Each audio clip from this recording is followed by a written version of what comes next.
सम्पूर्णमा जय माटो जय देश।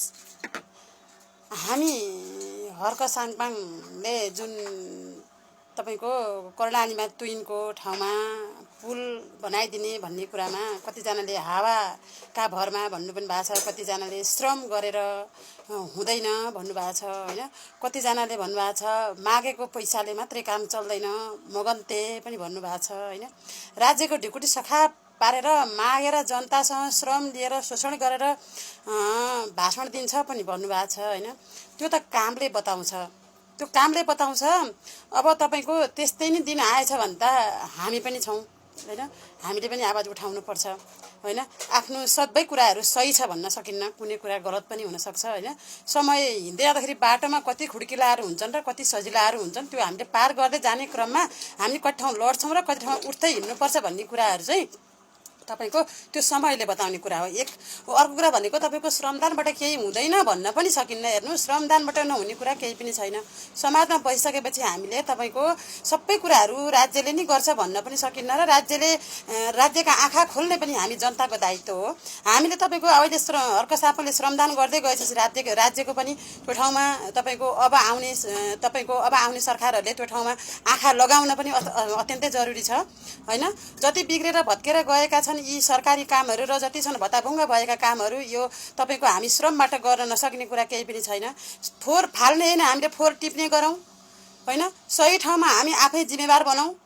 अनि जति पनि हामीले श्रम गर्छौं, हामी श्रम किन र कसरी गर्छौं भन्ने कुरा छ हैन। हप्ता दिन हामीले घरको काम गर्छौं, हामीले आफ्नो पेट पाल्नको लागि काम गर्छौं र आफ्नो परिवारको लागि काम गर्छौं भनेदेखि एक दिनमा पनि तपाईको दिन 2 घण्टा 3 घण्टा हामीले हाम्रो नेपाल आमाको लागि गर्नु ठुलो कुरो होइन।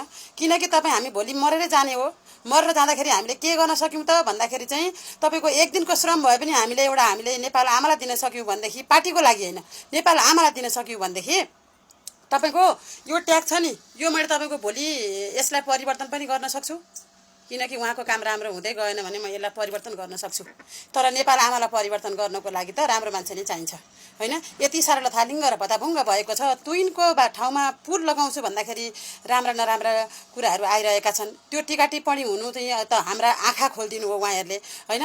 यदि सक्नुहुन्छ भनेदेखि हेल्प गर्नुहोस्, सहयोग गर्नुहोस्। जानुहुन्छ भनेदेखि सो इच्छाले कतिजना जानुहुन्छ, जानुहोस्। यदि तपाईको आफ्नो ठाउँबाट जति सक्नुहुन्छ सहयोग गर्न सक्नुहुन्छ र सो इच्छा तपाईको सो इच्छा, कसैको जबरजस्ती छैन। कसैले दियो भने किन दियो भन्ने पनि होइन र दिएन भनेदेखि किन दिएन भन्ने पनि होइन हैन। त्यहाँ तपाईको जुनसुकै पार्टीले पनि गर्न सक्नुहुन्छ, पार्टीमा नलागेकै मान्छे स्वतन्त्रले पनि गर्न सक्नुहुन्छ, त्यो ठुलो कुरो भएन। तर तपाईको हामी आफू जिम्मेवार हुन सक्नु पर्यो र त्यसको लागि हामीले रकम उठाउने क्रम जारी छ हैन।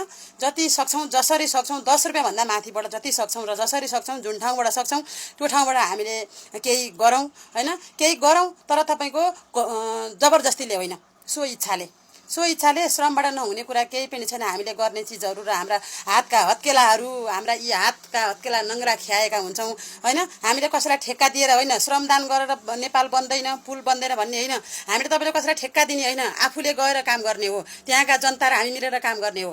अनि त्यसरी काम गर्दाखेरि ठेक्दारलाई ठेक्कामा दिएन भनेदेखि हामी आफैले निगरानी राख्यौं भनेदेखि नेपालमा नबन्ने कुरा के छ।